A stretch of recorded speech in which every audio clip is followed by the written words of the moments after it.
It was like, you will never do it. You'll never make it. They was like, you a joke. Literally to my face. I walked out of that recruiter's office and I simply... How'd it make you feel? I was motivated or? Bro, I was hurt. Right. I walked out into the, down in near Times Square, because that's where the recruiter's office that I went to. And I was like, you know what? Fuck this. Showtime! What's up, world? It's your boss, Internationalzoe. We're in, I wouldn't even say Lima because we're in Peru, but this area, Callao, is technically not part of Lima. It's a port town. I've been here before, and we've been invited to a singer. She's performing at the restaurant. You can hear the music a little bit in the background. But this brother here, Maji, he reached out to me on the Instagram, you know, and he was like, damn, the brother Zoe's in here, I'm here, and he feels like he has some information to share with you guys. He's a fellow New Yorker. Gotta represent New York, a man. fellow military, retired military. Veteran, yeah. So a lot of veterans, so that's a community that, that's a big community in the travel space, so y'all can relate. And he told me a few things about his story, and definitely seemed valuable information to share. Okay, so Maji, you from New York. Where are you from in New York? I'm from Brooklyn. From Brooklyn. We're in Brooklyn. Bed-Stuy. Bed-Stuy, do or die. Yeah, man. You know what I'm saying? Shout out RP to Biggie. Yeah, man. You know what I'm saying? You know I got a shop right there on Fulton Street. Oh, you do? Clinton and Waverly levels. That's my shop. Okay. Yeah, but you probably been away a long, but I've been there 20 years. I've been away for a hot minute. Okay, so why'd you choose the military? Man, listen, I was working in Times Square in telecommunications. I was partying like nonstop. Everybody knows how that life lives, like happy hour, the diners. Well, what age were you at this time? Damn, I was probably in my early 20s. Okay. Did you go to college or you went straight to work? Okay. I went to Boston. I went to Brookline College. They shut that down. Okay. Next to BC. Okay. I went to Casanova next to Syracuse. Damn, that was cold up there, bro. I had to dip Jeez. out. So I did the whole school thing. I jumped in the workforce in the career. Right. You know, working 6-7 days a week for telecommunications. Right. And I just got to the point where I wasn't happy, man. Like I was 420 pounds. Like I was 120 pounds. Bro, I was huge. I can't even imagine that. Huge. You know what I'm saying? I was super huge. And one day I walked into the recruiter's office because I was like, I need to change. I need some discipline. Right. Man, they laughed at me. They were like, you won't make it.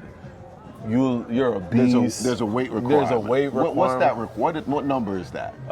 You have to. If you're a big dude, you need to be at least 250 and under just to make it into just being able to go to boot camp, right? Let me interrupt you real quickly. Sorry. That is not the usual track to the military. Usually, the recruiters come to high schools. And I'm pretty sure most of these guys went straight from high school. So I went in at 26. So you was in boot camp with 18-year-olds. Yeah. Okay. But I got a lot of. The good thing was because I was older and I knew how to carry myself very maturely. The drill sergeants wasn't that hard on me. Like they was like, nah, he knows what workforce looks like. He knows what hard work and dedication looks like. Right. So, you know, when it comes to group activities, like, you know, we gotta include him in. Right. But on the side, they was like, big boy, good. Like, yeah, you grown good. Man. Yeah. We can't send you the same way. Yeah, exactly. Okay. So all right, proceed. So, man, that recruiter, they laughed at me. It was like, you will never do it. You'll never make it. They was like, you a joke. Literally to my face. I walked out of that recruiter's office and I simply... How'd it make you feel? I was motivated or? Bro, I was hurt. Right. I walked out into the, down in near Times Square because that's where the recruiter's office that I went to. And I was like, you know what? Fuck them. So I called my mom's and I said, Mom, listen, I have an idea. I'm about to quit my job right now. And that was the day I was supposed to get a promotion. Wow. I walked in my job. I called my mom. I said, listen, I'm about to do something crazy. I said, I'm about to quit my job. Can I move back home? I need to train, drop this weight so I can go to the military. She was like, absolutely, like I support you, whatever you want to do. That's a mom for you, right? Bro, that's a mom that just holds you down. Not to say pops don't do that, but pops might hit you with the reality check. Yeah, You like, feel me? oh, yeah. But moms believe in the mom dream. believes in the dream. And if you got your moms to believe in the dream, hey, it's going to be all right. My baby could do anything. Exactly. You know what I'm saying? Sky's the limit. That's what they always say, right? Yeah, for sure. Man, I got home. The day that I got home, I went and signed up for a gym. Right. I was in the gym 4 or 5 times a day. Wow. Not a week, 4 or 5 times a day. Wow. And I was killing myself because my calorie deficit was like under 1,000 calories. But I was going to the gym, like sauna, go back home and sleep, go back to the gym, doing cardio, going back home to sleep. Right. So my body is burning like 1 to 3 pounds a day. Right. Well, that just goes to show you guys that are big like that, and you know what's crazy? When you told me that later that day, I had just listened to the story about the Fat Boys and the last remaining Kurok Ski. Yeah. He did the same thing.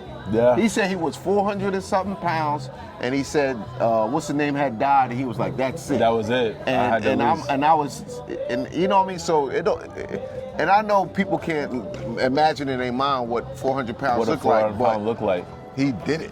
I was big. I was solid, bro. You could ask anyone back home, bro. I was the fastest fat boy that you ever seen. I always, if I was gonna be big, I wanted to be quick. Right. Like especially when you gotta knock somebody out, the one-hitter quitter. You know what I mean? Like you gotta be quick. Right. So yeah, man. I changed my life. Once I dropped that weight, I did it in 7 months, and they was like, "Listen, you are a true inspiration." Because we wish we could 7 months. Bro, 7 months. They was like, we wish we could have people as motivated. And the only reason why I was super motivated, because I wanted to get the fuck out of my mom's house. Living with your moms and then, you know what I mean, 7 months, you trying to get some, you know what I mean? Like, you gotta be... This ain't no hotel. This ain't no... That's what my mother used to tell me. so, man, the day that I passed the ASVAB test, I made weight. I think I was like 253. They was like, when do you want to leave for boot camp? I was like, how soon can I leave? They was like, you can leave in 3 days. Sign me up. I didn't even wait. I didn't want to wait a week and just be chilling. Right. I was like, let me get out of here. So I did my time in the military. Now I'm gonna tell you guys why the military is the best, probably the best asset that you can have. Well, where did you go and how long did you So I went to Fort Jackson, right? I went to Fort Lee for AIT. My duty station was Fort Stewart in Georgia. Shout out to, I mean, we the closest thing to Bama, so anybody who's from Bama, you know, Roll Tide, listen, you know, when I was in boot camp, I was the only one from New York. Everybody else was from Florida, Bama, and then after a while, I just started developing an accent from Bama. Right. So I fell in love with them boys from with the Roll Tide. Right. Alabama State, if y'all don't know. Yeah, man. And it was probably the best thing that I've ever did in my life. One of the biggest accomplishments, man. Like, even they don't tell you. What branch of the military did you go to? So I was in the Army. Okay, in the Army. 3rd ID. And it was like, because I was already older, a lot of the leaderships, like, I wanted to be like my first sergeant Stanley. Shout out to him, man. He's from Florida. He is a real OG. Like, he was almost like my pops. And I was super happy to go on deployment with him to Poland. And that's where I really grew into who I really wanted to be and knowing that I wanted to change my life for the better. And when we went on that deployment, I was over in Poland for 2 years. What did you do there? Man, what was your assignment like? For confidentiality, for certain things, aspects, but we were there, we were setting up shop over there in one of the towns over there because it was next to one of the biggest airports that they had, and we got orders like, yo, listen, it's time to go. So when you get them orders and they come down that something's, it's critical, it's time to go. Fly under the radar at night, and when we got there, it was wintertime. It was cold. We didn't have we didn't have hot water. What we had to do was take the water bottles and put them on the radiator at night just to heat up the water and just take bird baths. And we did that until we set up shop, and we was moving around Lithuania, Romania. We was going to Germany, all throughout Poland as well too. And then, yeah, man, once it was time to leave, I was getting ready to set up to get ready to get out. And I went back home, and I was like, there's nothing really here for me. Like, what am I doing? And this was recently? No, this was about probably 8 years ago, 9 years ago. That's when you finished, then you was like, okay, I'm going home. I'm going home. Okay. It's time to go home, and reality snapped. Like, I've lived my life in the States, you know what I mean? Like, I'm the type of person that, like, I get bored quickly. What am I gonna do? And when I was plotting, trying to get my exit out, I was like, I'm already used to Poland. I might as well move back. Did you learn the language? I learned a little bit. Okay. Was it necessary, or was the English spoken there? English was spoken, but it was more of like the older people there. They didn't want to adapt to learning English, but the younger, our generation, they was like, they can speak English and Polish. You had a lot of expats there from Nigeria, like Africans everywhere. Bro, that community, listen, they're everywhere, man. But they got a community. But the Polish everywhere. people, man, them girls love. They love the black guys. They love them. They show up and show out. Right. I've heard that before, bro. For sure. Latin community is big out there, and also the African community there. Okay. They have their own community. What part of Poland were you in? I was in Warsaw. Warsaw, okay. So Warsaw is the capital. Popular, yeah, that's the popular. And everything is growing over there, but you know, they do have some low moments. You know, regards to how the government is running, how they treat foreigners. You know, I'm all for change, right? You know, I'm all for doing the right thing, but there's just certain things that, you know, as a human being, right? You're doing the right thing. You shouldn't be penalized for trying to live, you know, especially in a country that's up and coming development. You don't have to worry about carrying guns and knives, and that's where we come from, you know what I mean? Like being on the block, you know what I mean? You don't have to, like, on a Sunday, I know I could go out for a walk, go for a bike ride. Right. I can enjoy life, right? You can't do that back home. You can, but you can also get into a lot of stuff with no intentions with of no getting into intentions, stuff. you just minding your own business and it just pop off, for right? sure. So are you saying after the 2 years, you decided to stay? After the 2 years, I went back for just like a couple months, and then I moved back to Poland. Okay. So that was from there where I was like, how can I make this experience work for me? Because I don't have the military, but I got VA. Right. Okay. So I got money and I got savings that I had, right? But how can I make this benefit for me? And what is it that I want to do for career? Right. So I started a business. I asked so many questions. How can I make this work? B2B, whatever. Right. What kind of business was it? So I started doing IT consulting and software development. Okay. Once I figured out and had the resource in the door with the right tax accountant, with the right management team, it was like the easiest way you can get your citizenship, like residency, is starting a business. That's the case in most places. Yeah, right? But most people don't. It does help you. And you got to certain places you got to hire a certain amount of people.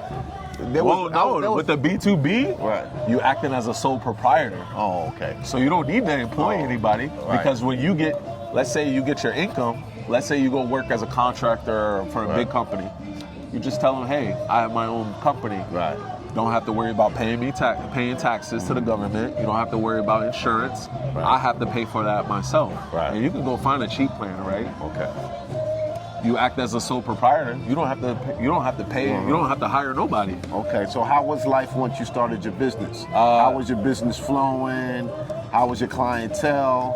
And how was your relationship? Did you have a girlfriend there? Did you just dating? What was that like? The food, the accommodations. What was that like?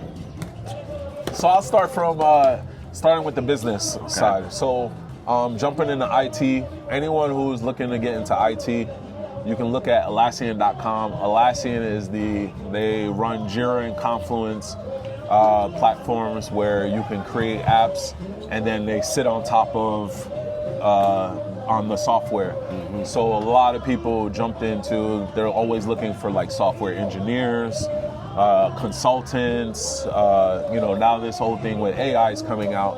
But when I jumped in, I didn't even know anything about Jira Confluence because I'm fresh out of the military, right? So from there, it allowed me someone took a chance on me by just basically going out to dinner, introduced me to somebody. The CTO actually happened, and he was from UK. He had the same last name as me. Wow. So we connected right instantly there. Mm-hmm. He was like, oh, we could be brothers. So he picked my brain, and he was like, what do you think about this? Sales and all this other stuff. And I was like, this is my thought. And he was like, you're hired. So he hired me right there at the dinner table. Right. So talking about being at the right place at the right time. Hey, it's written in the stars, man. Exactly. Things are like that in a lot of ways, bro. Man. It's so wild. Yeah. How it all came together, and from there I was able to grow.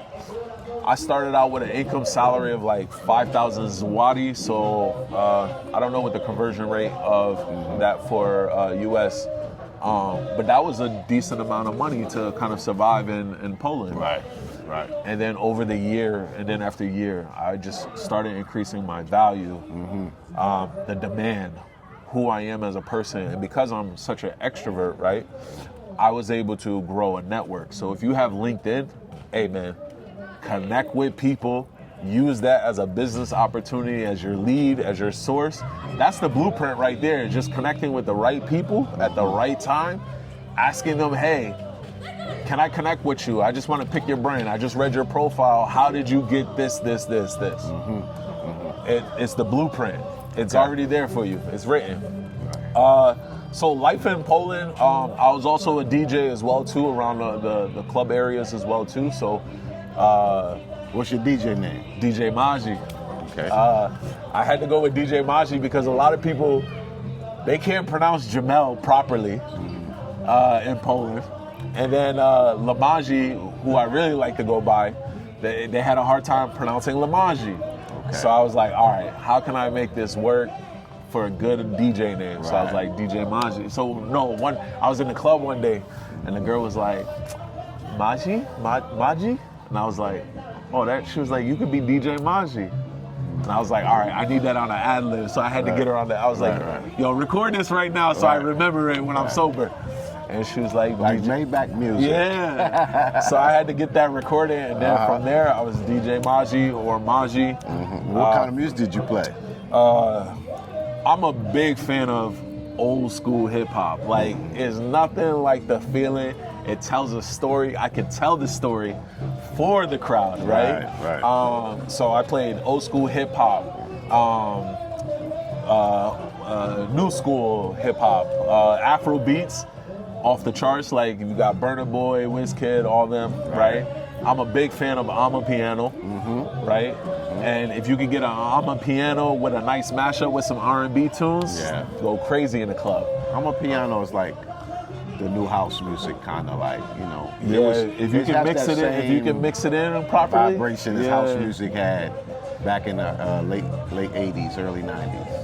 You know what it always reminds me of? Remember when back in the day when you hear that your uncle or somebody coming down the street with the sound system, and the bass of the Amapiano, the way they hit the speakers when that bass is. When I was in South Africa, not only do they play it, but they have a keyboard up there and they be adding shit. They record it right there. Yeah, it's dope. It's dope. Beautiful. It's dope as hell.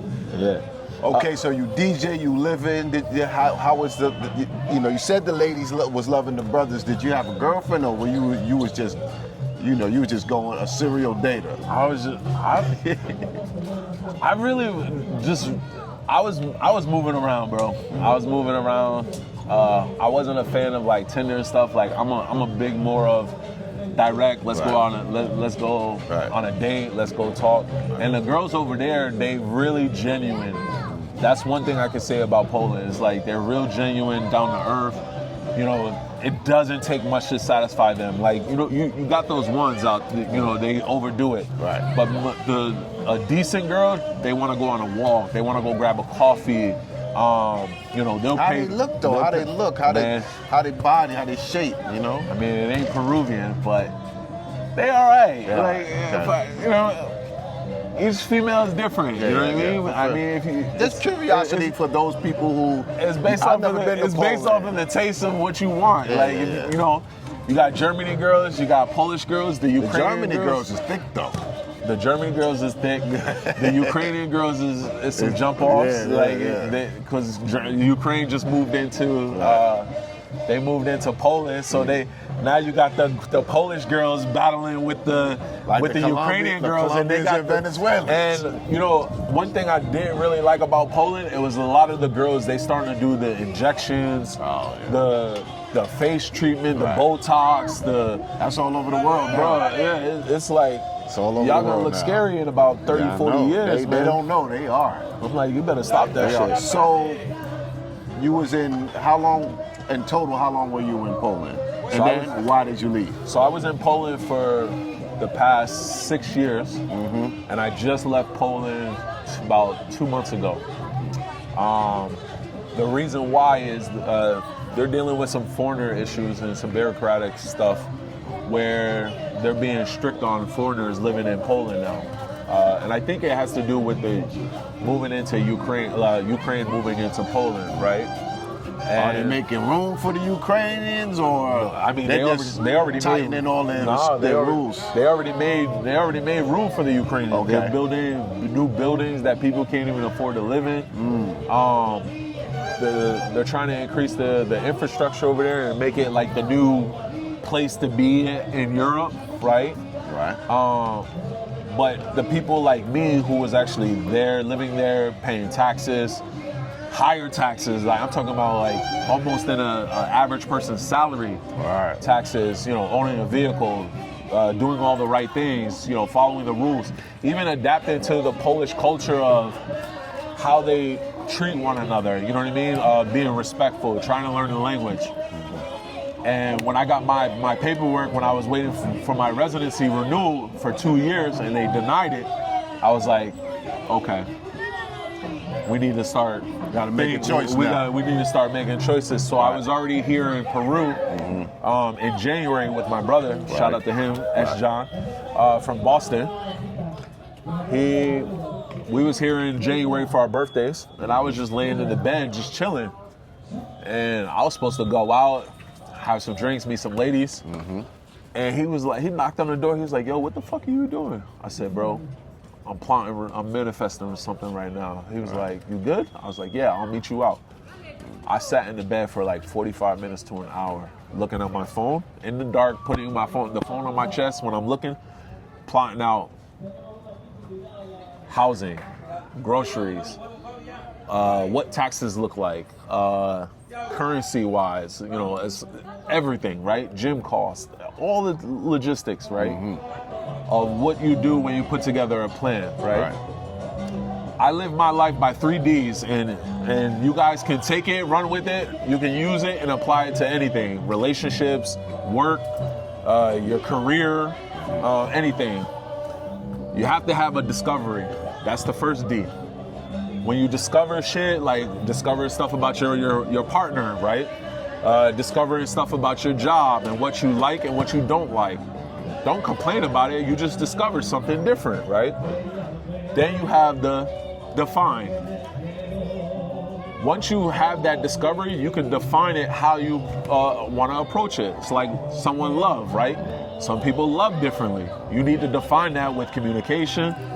Some people want to get paid something differently, right? You need to define what's that raise is going to look like for you when you go to negotiate it. So it's defining, right? Then you design it. When you have a design, you create it. It's almost like building a house. how you want the kitchen to look like, how you want the closet, do you want extra shelves, right? So those are the 3 Ds that I apply to my everyday activity when I wake up and before I go to bed. So once I put that plan together, I was like, all right, I'm gonna be out of Poland in 6-7 months. And luckily I did it when I made the decision, like I had the date. I wasn't supposed to move here until March of 2026. And I was like, nah, we gotta bump up that timeline. I gotta get out of here. Right. So I manifested it. I put everything in order, closed down my business. I already started applying and found some resources here in Peru. Are you doing similar type of business here in Peru? Yup, same exact thing. So I literally just took everything that I had in Poland and I just moved it over here. And as of 3 days ago, I got my residency card and everything. Right. And so you got your residency card due to having a business. Correct. So how does that work? How does that work? So I applied for the business first, and once they approved the business, does it matter what type of business? No, you just make sure that you have the summary of what you are actually going to be doing and how you're going to generate income. Right. That's going to kind of benefit, Peru overall, Lima overall, right? Right. So once I had a map out layout of all the services that I'm going to be offering, what I'm going to be doing here, etc., had the whole format laid out, submitted it. Within a month of arriving, they had already approved it. And then once I was here, I was able to apply for their residency because the business was already approved. Right. And here we are. I'm enjoying life. It's a new chapter. What about Peru made you feel like this is a place I can give it a shot? Because you could have went to another country and not liked it, but you came here and was like, I came straight here. The vibe is good enough for me to switch that and do it over here. What was it? Or did you just say, fuck it, I'm gonna give it a try? So the fact that we're from New York, and we have that saying, if you can live in New York, you can make it anywhere. Yeah, you can make it here, you can make it anywhere. If I made it work there, and then make it work in Poland, right? Being in Europe, I should be able to make it in South America, right? For sure. So, how's your Spanish? I'm in class. I had my second class on Friday. Okay. As of yesterday. What made me move here? I feel like I'm at home. Like at 37 years old, I'm at a place where I'm just looking for peace, balance, and everything else will fall into place, right? Yeah. I feel the people here, they won't get in your way, and they're nice enough to give you courtesy, and they're not angry. I mean, at least, like I was just saying in my other video, you're gonna be staying in affluent neighborhoods as a foreigner. Just usually. Respect the culture and respect how they do things. You're also going to be dealing with affluent people for the most part, who behave a little bit differently. Yeah. You know what I'm saying? When you have enough money to survive, or you're making money, you're not as angry. But that's what they don't understand. Poverty breeds ignorance, breeds violence, and your temperament. You're very mad, and then people are wondering why y'all so mad. Like, that's poverty. You know what I'm saying? Poverty goes hand in hand with those things. Yeah, not being able to eat, not being able to live well. So, but I love it dope. Here. I feel like I'm home. Like I used to live on 86 and 2nd in Manhattan. Right. And almost, I would say pretty much every weekend, I would go up to Harlem. I hear the Spanish music. Harlem. I hear the Spanish music. Yeah. I hear grandma down the street giving plates of rice and beans out to people, plantains. Yeah. The Spanish barbershops, they always take care of you, line you up right. You know what I mean? You got everyone on the corner, the little ice, the ice cart with the ice cream. It's the softies. So it's like, when I came here, I just felt at peace. Like, something was telling me, this is home. This is where you need to be. And it could be for 6 months. It could be for a year. It could be for 2 years when you get your citizenship here, and then have that extra passport, and then go to another country. And like I was telling you yesterday, like one of my models that me and my brother came up with is very irresponsible for us to think that we have time to waste. And I don't want to waste time. Like, I want to live my life how I want to. As long as I follow the rules, I ain't killing nobody and I ain't causing no harm to nobody. I should be able to do exactly what I want. And if I want to get residency or start a business or I want to buy a house or whatever, I should be able to do that because I've lived, I've worked, I pay taxes, I do all the things that I'm supposed to do as a man, right? I should be able to do whatever it is that I want. I don't need a lot of money, but I just want to be comfortable and at peace. Okay. Lastly, how you like the ladies out here? Because some guys come out here, bucket. Sometimes they come out here and they be like, oh, I it's cool, but I don't like the ladies. How you find the ladies here in Lima? Hey man, you seen when we was out. Listen, they beautiful. They come in all got some nice ones too, different shapes and sizes. I do. One thing I must say is that a lot of them respect themselves. Yeah. They dress very, very respectful. Even when you approach them, and if you don't even know the language, at least if you approach them, they not like, get away from me. Like, they're not get away from me. They're not dismissive. They'll look at your phone and what the message you wrote, and they'll be very responsive. Hey, my name is such and such, right? And that kind of is a confidence booster for a man, right? Because we're so used to. I would say this: the women in Peru, they want to date. Yeah. You know what I'm saying? So they don't mind getting to know you, to go on a date with you. Like in certain places, they're not into that. Yeah. They just into money in certain places. Yeah. They just into time, money for time. And here, that they're interested in dating here, and which is I haven't ran into anyone that has asked me like, yo, you need to pay for this. Right. It's like, hey, can we spend some time? You want to go meet up here at Kennedy Park or whatever? Right. And I'm like, I embrace it. So they treat me good, and they give me the confidence that I need as a man. Like, I don't need, and I can tell them straight up, hey, listen, I'm talking to multiple. Okay. Yeah, well, we don't want to ruin our reputation out here. Yeah, exactly. We ain't trying to, black men being too much playboys. Yeah, hey, I'm trying to run it up. I'm trying to have a starting lineup. So if someone wants to maybe ask you some questions or needs your services, how can they contact you? Yeah, if you want to reach out to me, you can find me on IG, LK_Maji_HV. That stands for low key, high value.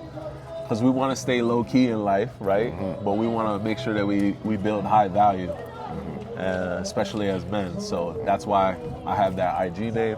But feel free to reach out if you have questions on, a little bit more on why I moved from Poland to Peru, how I got started. I was able to get residency and business and everything already approved within 2 months. I know it takes people a lot longer, sometimes a year or 8 months, but I have the right resources, I have the right groups to put you in touch with. So if you do have any questions, please feel free to reach out. If I might be a little slow with replying because I am still adjusting and I'm still trying to get myself together, right? But I will respond back. I appreciate Zoe for just linking up with me, because he's a big influence on my life, and I don't think we have that many OGs, right? That we've seen doing what you do, right? And sharing. Yeah, bro. It's a difference between they're not just necessarily sharing because that's part of the reason why I do this, so I can share. This, and people tell me all the time, ran into a guy in my building, he said, man, I'm here because of you. You know what I'm saying? And there's another guy who just hit me up on IG, said, yo, we here, I'm here, can we connect, just for a little while, have a drink. So you the blueprint. I think if people follow the blueprint, and watch all your videos, you can pretty much show them how to get to where you at. Yeah. Even if it's you a youngin'. Yeah. And you just trying to come up. Hey, Zoe is the blueprint.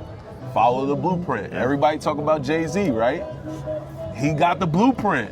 Everybody want to get into meetings with him, but it's already in his music, his artistry. Right. Watch the video. Watch the video. That's what I tell people. Hey, watch the video. Watch the whole video. Watch they the always videos. watch a little bit of video and be like, what's the name of the restaurant? I was like, I said it in the video more than once. Pay attention to where are details. you? I said it you're gonna in the miss video. the message. Yeah, you're gonna miss the message. Yeah, but so. thank you, Maji. Hey man, I appreciate you. Hey man, we about to close this out because we got some things waiting for we out here, and we've been invited, and we're in the company of some beautiful young ladies, and we got to get back to that, y'all. So peace. Amen. Are you not entertained? Are you not entertained?